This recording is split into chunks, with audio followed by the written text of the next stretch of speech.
Welcome back to the deep dive. Today, we are really getting into something super useful in everyday English conversation. That's right.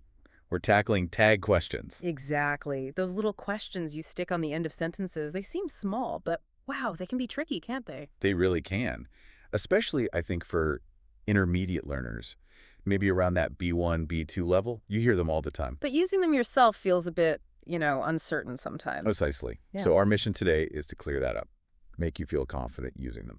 And hey, before we dive in, just a quick note, we'd absolutely love for you to join us over in our voice room on the Hello Talk app. Yeah, it's a great place to practice this stuff. It really is. And also, please do hit subscribe on our YouTube channel, Daily Colloquial English. We put out similar content there, helping you sound more natural. Okay, so tag questions. What exactly are they at their core? Well, like you said, they're short questions, right? Yeah. Added to the end of a statement. Simple definition. But their function. Okay. That's key. I always think of them as ways to, keep the conversation flowing. Instead of just stating something, you're inviting a response. Exactly. It's often about confirming something you're pretty sure about, like, you like coffee, don't you? Right. Or maybe inviting agreement. It's a lovely day, isn't it? That's the main use, I'd say. Confirming or seeking agreement.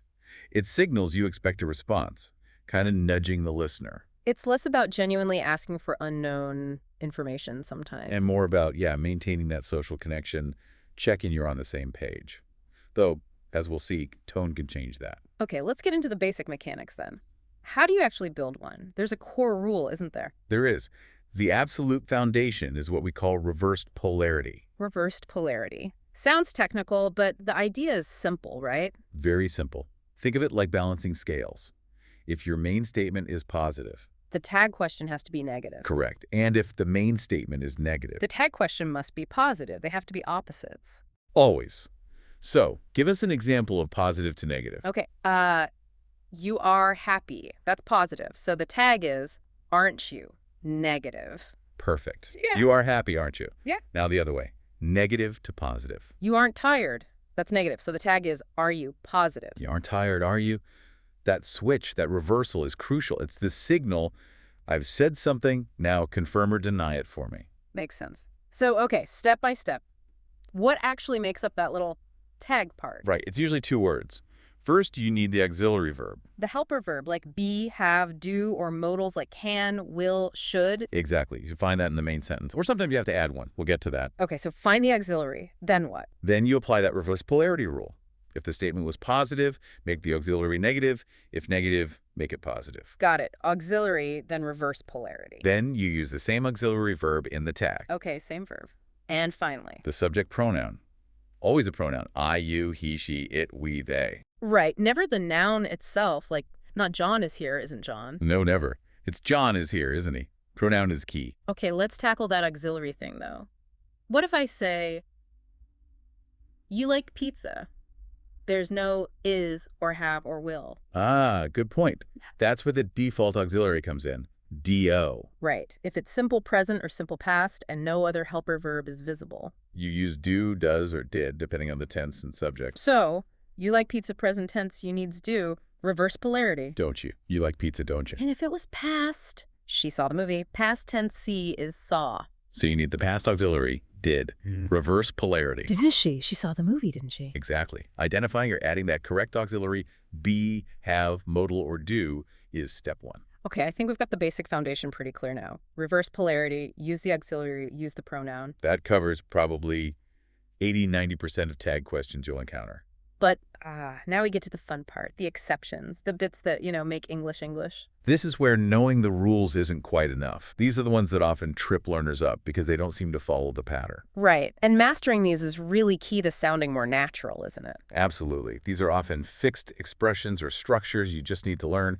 There are about 7 key ones we should cover. 7. Okay, let's dive in. Exception number 1, the I am problem. Yes.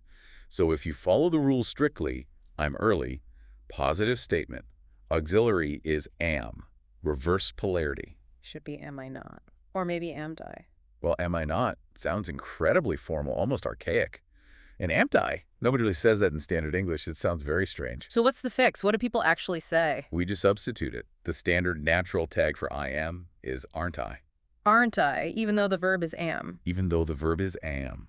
I'm early, aren't I? I'm doing okay, aren't I? It just flows better. It's an exception purely for sound for euphony. Okay, that's a big one to remember. I am positive becomes aren't I. Negative. Got it. What's exception 2? Imperatives.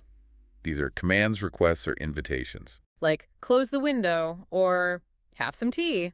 There's often no explicit subject. It's implied you. Exactly. For these, the tag is almost always based on will. You'll use will you or won't you. So, close the window, will you? Yes, that's a pretty standard neutral request. And have some tea, won't you? Right. Using won't you can often sound a bit more like a polite invitation. It implies you expect them to accept. Is there a difference in feel? Like, is one stronger? Maybe slightly. Yeah. Will you is very common for simple requests. Won't you? Can sometimes feel a touch more formal or perhaps gently persuasive, like you really want them to do it. But both are very common for imperatives. Okay, so imperatives usually get will you or won't you. Good to know. On to exception 3. This one's easy because it's completely fixed. When you make a suggestion using let's. As in let us. Like, let's go. The tag is always, always shall we. Always. No other option. Nope. Let's start, shall we? Let's take a break, shall we? It's a fixed pairing. That's nice and straightforward. Okay, exception 4 sounds interesting. Hidden negatives. Ah, yes. This one requires you to think about the meaning of the sentence, not just whether the word not or ain't is physically there. So the sentence might look positive on the surface. But it contains a word that gives it a negative meaning. Think of words like never, nobody, nothing, seldom, hardly, scarcely, little few. Right. Like never means not ever. Nobody means no person. Exactly. If the main clause contains one of these negative sense words, the whole statement is treated as negative. And if the statement is treated as negative... The tag must be positive. Remember, the polarity rule applies to the meaning. Okay, let me try. You never visit. Never makes it negative in meaning. Correct. So the tag needs to be positive. What auxiliary verb would you visit normally use? Do. Right, it's a positive tag.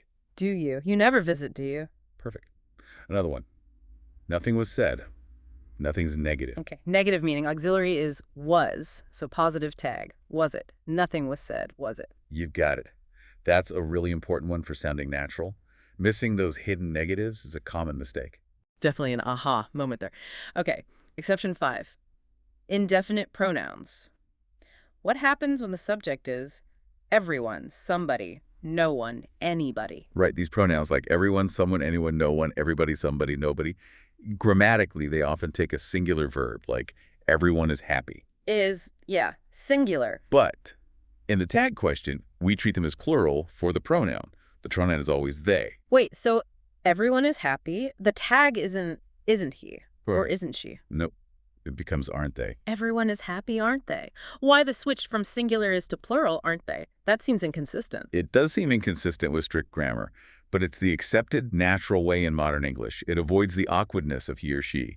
Using they as a singular gender-neutral pronoun is becoming increasingly common everywhere, and it's standard in these tags. So it's a practical solution for inclusivity and flow. Exactly. Just remember, indefinite pronoun subject, they in the tag. And think about nobody. That combines this rule with the hidden negative rule. Nobody can. Okay, nobody is negative meaning, and it's an indefinite pronoun. So the tag needs to be positive and use they. The verb came is past, auxiliary is did, so did they. Nobody came, did they? Brilliant. You see how the rules can stack up. Yeah, that makes sense. It's logical when you break it down. Okay, 2 more exceptions. Exception 6, used to. This refers to past habits or states. He used to smoke. Right. What's the tag? Since used to clearly indicates the past, we use the past auxiliary did apply reverse polarity. He used to smoke, didn't he? Exactly. They used to live here, didn't they? Yeah. Straightforward use of the past auxiliary. Okay, that one seems fairly simple if you remember used to is past tense. And finally, exception 7. Have got for possession. This is particularly common in British English. As in, I've got a bike instead of I have a bike. Precisely. When have got is used for possession, the have part acts as the auxiliary verb. So you don't need do. Correct. Use have itself. She's got a new job. Positive statement. Auxiliary is has. Reverse polarity. Hasn't she? She's got a new job, hasn't she?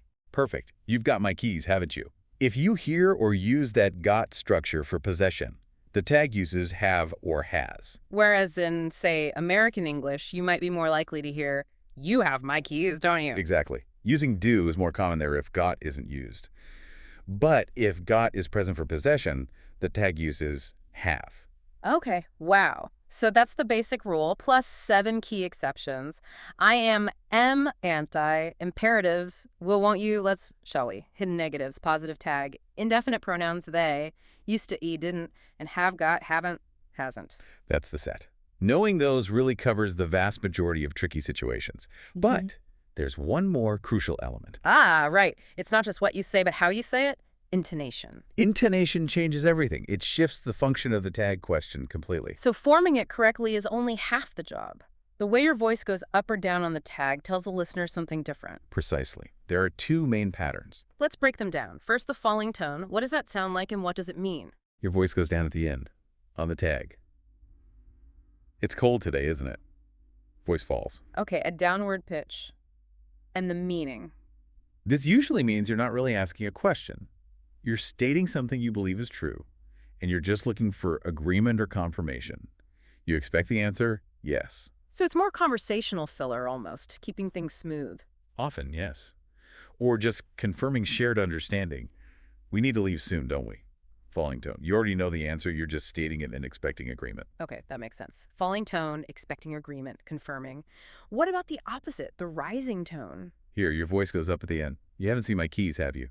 Voice rises. An upward inflection. What's the function here? This sounds much more like a genuine question. You're expressing uncertainty, you're actually checking information you don't know. So you genuinely want to know if they've seen the keys. Exactly. Or it can express surprise. You finished the whole thing, did you? Rising tone. That rise indicates you're maybe a bit surprised or questioning it.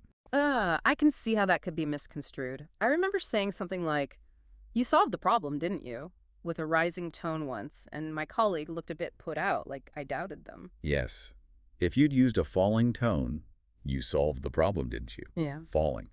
It would have sounded like praise or simple acknowledgement. The rise made it a real question, possibly implying surprise or doubt. That nuance is critical. Falling tone confirms, rising tone questions or expresses surprise. Definitely. And remember, even with modals, the basic rules apply alongside intonation. We should go, shouldn't we? Falling confirmation. You can't swim, can you? Rising genuine check. So we've covered the core rule, the 7 big exceptions that bend the rules, and now the crucial role of intonation. That's quite a journey through tag questions. It is, but understanding these pieces really unlocks a huge part of natural English conversation. The key takeaway. Master the positive-negative switch, but really commit those exceptions, aren't I, shall we? The hidden negatives, using they, etc., to memory. They're the bits that signal you've moved beyond textbook rules and into real fluency. Absolutely. Okay, so here's a final thought for you, our listeners, to chew on. We talked about rising intonation, signaling a genuine question or maybe surprise. Right, moving beyond simple confirmation. But think about how you can really use that rising tone, maybe with a bit more force, to change the whole dynamic. Imagine someone tells you something shocking they did. Oh, And you respond not with a statement, but with a tag question, delivered sharply. You did that, did you? That sharp rising tone on did you. Ah, it's not really a question anymore, is it? Exactly. It's gone beyond checking. It's expressing disbelief, maybe shock, maybe even a challenge or accusation. That little grammatical tag, combined with tone, becomes incredibly powerful emotionally. So the same structure can be confirmation, a real question, or an expression of intense reaction, purely based on how it's said. It really shows how grammar and intonation work together to create meaning, something to listen out for. Definitely. Practice forming them, listen for them, and pay attention to that tone. Great advice. Well, that's all for this deep dive. Keep practicing those tags, and we'll catch you next time.